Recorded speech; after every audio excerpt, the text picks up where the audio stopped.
사마이는 하서지방의 명문 사족 출신으로 학문과 능력에서 뛰어난 인물로 평가받았습니다. 그럼에도 사마이는 정치적 야망을 숨기며 조조의 초빙을 여러 번 거절했습니다. 이는 사마이가 초창기 조조의 냉혹한 권력 장악을 경계했기 때문이라는 설이 있습니다. 그러나 208년 결국 조조의 초빙을 받아들여 관직에 나서게 되는데, 사마이는 주로 조조의 아들 조비 그리고 조의 통치 시기에 아주 중요한 역할을 했습니다. 사마이는 조조가 사망한 후 조비를 도와 위나라의 내정과 군사 문제를 처리했고, 총나라 제갈량의 북벌을 여러 차례 막아냈습니다. 특히 제갈량과의 대치에서 사마이가 보여준 전략적 통찰력은 당대 최고의 전략가 중 한 명으로 평가받게 했으며 최후의 정치적 승리자라는 평가를 받는 인물이기도 합니다. 그런데 중국에서는 사실 사마이에 대한 평가가 썩 좋지는 않거든요. 그래서 소설에서도 사마이는 교활한 이미지로 그려지기도 합니다. 이는 훗날 조진이나 다른 경쟁 세력들이 사망하면서 점차 이 사마의 가문이 위나라에서 가장 강력한 정치적 세력이 되면서 권력 찬탈자라는 이미지가 강해지기 때문인데, 실제로 사마의 가문은 위나라 마지막 황제 조한을 압박해 265년 위를 멸망시키고 진나라를 세우게 되면서 중국 대륙을 통일하는 어마무시한 집안이 됩니다. 그럼 그 권력의 시작이었던 사마이의 등장부터 살펴보도록 하겠습니다. 227년 사마이는 형주, 예주의 군사 도독으로 임명됩니다. 사마이는 맹달의 반란 사건도 진압했습니다. 228년 명제 조예가 사마이에게 4만 명을 거느리고 요동 정벌을 명령하거든요. 이때 요동의 공손녀는 동호의 사신을 보내 칭신하며 지원 요청을 했습니다. 사마이는 부하들에게 무릇 군사에 관한 것은 속이는 것이니 일에 따라서 변화하는 것이 좋은 것이요, 손자병법에 병자 궤도야, 그 다음에 조조는 임기응변이라고 하지 않았습니까? 이 말로서 볼 때 조조의 군사 전략과 천하평정 전략의 핵심을 사마이가 승계한 것처럼 보입니다. 아마도 조조의 영향을 가장 많이 받은 인재였던 것 같습니다. 이런 사마이에게 결국 요동의 공손년 세력은 멸망하게 됩니다.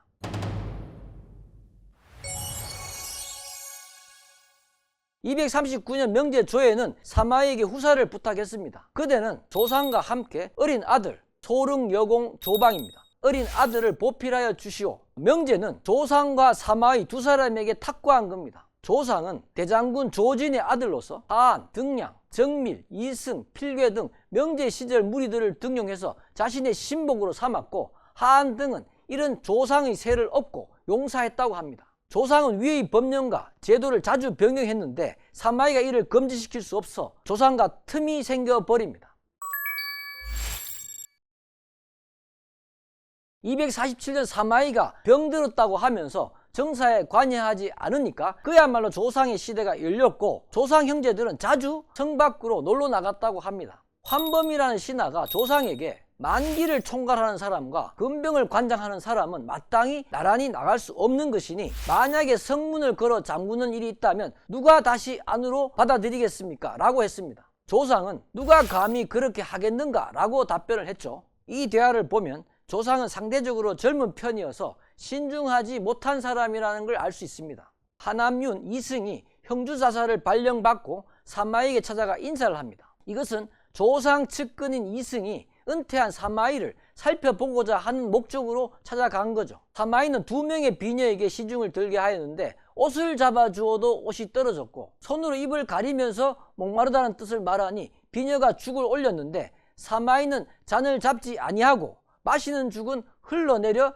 가슴을 적셨다라고 정사에 기록되어 있습니다. 이승은 이후 조상에게 사마공이 시체처럼 남은 기력을 가지고 살고 있었는데 그 모양과 정신이 이미 나누어 있으니 염려할 것이 못됩니다 라고 보고했습니다. 하지만 이것은 사마이의 정치적 계략이었습니다. 사마이가 병약한 척 하면서 조상 측근들의 경계를 풀게 만든 것이죠. 249년 사마의와 아들 사마사와 사마소는 조상을 주살하기로 모의했는데 황제와 조상 형제들이 보평릉을 배할하는 기회를 틈타 정변을 일으켰습니다. 사마이는 성문을 걸고 무고를 점거하면서 권력을 잡게 된 겁니다. 251년 사마이가 병사를 했고 254년 사마사가 황제를 폐위하고 14세의 고기항공 조모를 옹립하거든요. 255년 사마사가 병사하고 동생 사마소가 권력을 승계합니다. 드디어 263년 사마소가 진공에 책봉되면서 위나라를 진나라가 승계할 토대가 만들어집니다.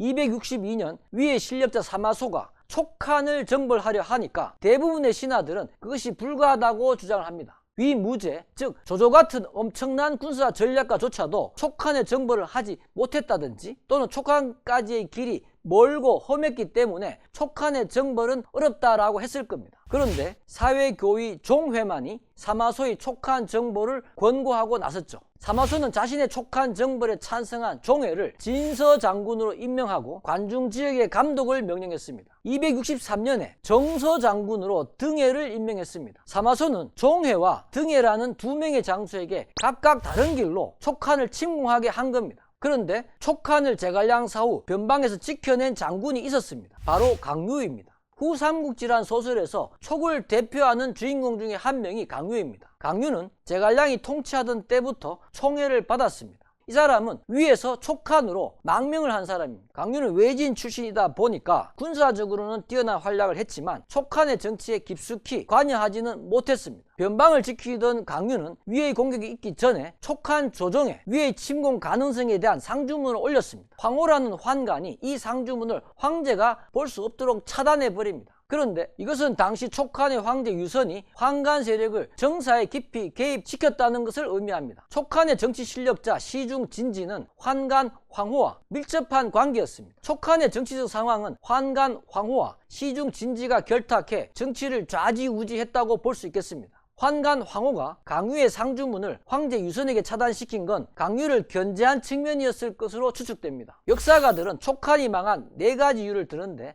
첫째, 황제 유선이 우둔했고, 둘째, 환관 황호가 권력을 전횡했으며, 셋째, 시중 진지의 정치가 엉망이었으며, 넷째, 초주가 결정적인 시점에서 나라를 잘못된 길로 이끌었다고 합니다.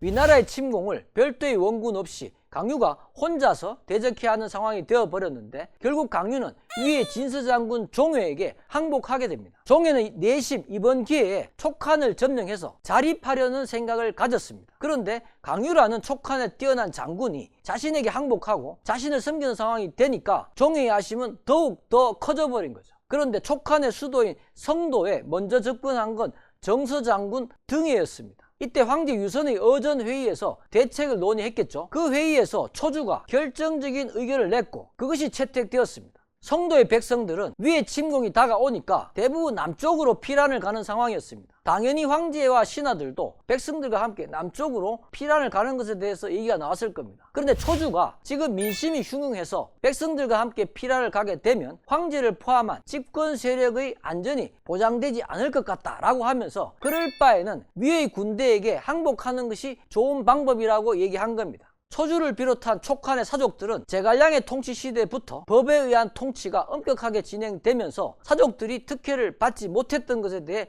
불만이 컸었습니다. 당연히 사족들의 권력 서열도 높지 않았던 거죠. 이런 배경하에서 초주의 위에 대한 항복 권유가 나왔다고 볼 수 있습니다. 결국 등해가 무혈 입성으로 성도를 차지하게 된 겁니다. 성도에 입성한 등해는 진공 사마소에게 다음과 같은 편지를 보냅니다. 군사적인 행동이란 먼저 위험 있는 소리를 낸 다음에 알맹이를 얻게 마련입니다. 이제 촉한을 평정한 형세를 이용하여 오로 타고 내려가면 오의 사람들은 떨고 두려워할 것이니 바로 그들을 석권할 때입니다. 그러나 크게 동원하였던 다음이어서 장사들이 피로하여 바로 사용할 수 없으니 또한 이를 천천히 늦추어야 합니다. 등해는 양자강의 상류에 있는 촉한을 위가 평정하였으니까 다음 공격 경로는 당연히 양자강을 타고 그 하류에 있는 오를 공격하는 것을 실력자 사마소에게 제안한 겁니다. 이건 너무나 당연한 전략이라고 볼 수 있습니다. 대군을 이끌고 육로로 공격하는 것보다 강을 타고 내려가서 공격하는 것이 훨씬 유리할 수밖에 없거든요. 등해는 또 그렇지만 지금 시점은 막 촉한을 평정한 상태니까 군사들을 충분히 쉬게 한 다음 공격해야 한다는 점도 언급을 합니다. 이 역시 너무나 당연한 소리입니다. 병법의 기본에 해당되는 점을 등해가 지적한 것 같습니다. 나중에 종회가 등해를 제거하기 위해서 사마소에게 참소를 하게 되는데, 이때 의심을 사게 된 등해를 사마소는 소환하게 되거든요. 제 사견을 말씀드린다면 등해가 사마소에게 양자강을 따라 오를 침공해야 한다는 제안을 편지로 한 건 특별한 내용이 없는 쓸데없는 제안을 한 게 아닌가라는 생각이 듭니다. 종회의 참소와 등해가 보낸 편지 내용이 묘하게 의심을 부풀리게 했을 거라는 생각이 들기 때문입니다. 무엇보다 중국 역사에서 원정군을 지휘하는 장군은 중앙정부로부터 의심을 사지 않는 것이 중요합니다. 특히 큰 승리를 했을 때 더욱 그렇습니다. 그런 점에서 등해의 처신은 신중하지 못했다는 생각이 듭니다.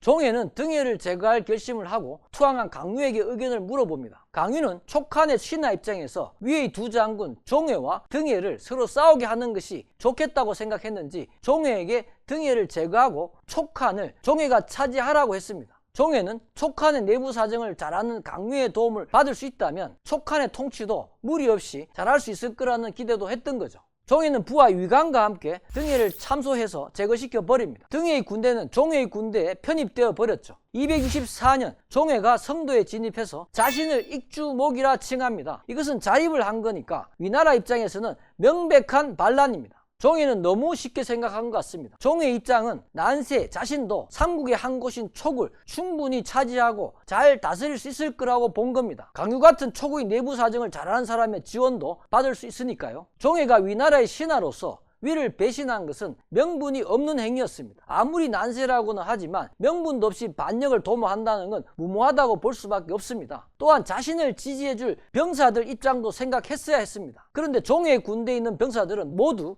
위나라 출신입니다. 이들은 종회의 생각과 결정적으로 다른 생각을 하지 않겠습니까? 병사들은 승리한 마당에 충분한 보상을 받고 고향으로 돌아가 가족들과 잘 살기를 바라는 사람들입니다. 이런 병사들 입장에서 볼 때 자신들의 우두머리인 종회가 위를 배반하고 촉에 머무르면서 자립한다는 것은 도저히 참을 수 없는 일인 겁니다. 결국 종회는 부하들에게 피살당해 버리거든요. 당연히 종회와 운명을 같이 할 생각이 없었을 겁니다.